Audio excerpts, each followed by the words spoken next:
27 মে থেকে 1 জুন প্রস্তুতি ম্যাচগুলো শুরু হয়েছে যুক্তরাষ্ট্র, ত্রিনিদাদ ও টোবাগোতে। যুক্তরাষ্ট্র এবং ক্যারিবিয়ান দ্বীপে অনুষ্ঠিত এই বিশ্বকাপের আনুষ্ঠানিকতা শুরু হচ্ছে বাংলাদেশ সময় 2 জুন। তবে এর আগে থেকেই শুরু হয়ে গেছে উন্মাদনা।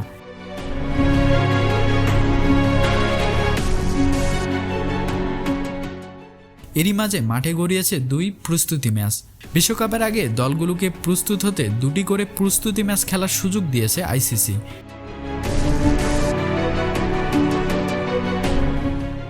তবে সব দলই 2 ম্যাচ খেলছে না। গত আসরের সেমিফাইনালিস্ট ভারত খেলবে একটি প্রস্তুতি ম্যাচ। এরই মাঝে মাঠে গড়িয়েছে 2 খেলা। প্রথম ম্যাচে নেপালকে 63 রানে বড় হারের স্বাদ দিয়েছে কানাডা, আর দ্বিতীয় ম্যাচে হাড্ডাহাড্ডি লড়াই শেষে ওমান হারিয়েছে পাপুয়া নিউগিনিকে।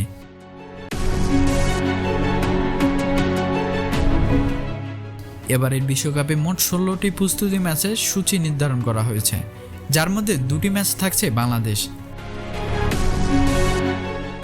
আবার দক্ষিণ আফ্রিকা নিজেদের প্রস্তুতি ম্যাচে কোনো প্রতিপক্ষের বিপক্ষে নামছে না। নিজেদের স্কোয়াডের মাঝেই তারা ম্যাচ খেলবে। কোন খেলা কোথায় দেখা যাবে? বিশ্বকাপের প্রস্তুতি পর্বে 16 ম্যাচের সূচি থাকলেও মাত্র 2টি ম্যাচ সরাসরি সম্প্রচার করা হবে। ভারতীয় গণমাধ্যম সূত্রে জানা যায়, ওয়েস্ট ইন্ডিজ বনাম অস্ট্রেলিয়া এবং ভারত বনাম বাংলাদেশ ম্যাচগুলো স্টার স্পোর্টস নেটওয়ার্ক এবং হটস্টারে সরাসরি সম্প্রচার করা হবে।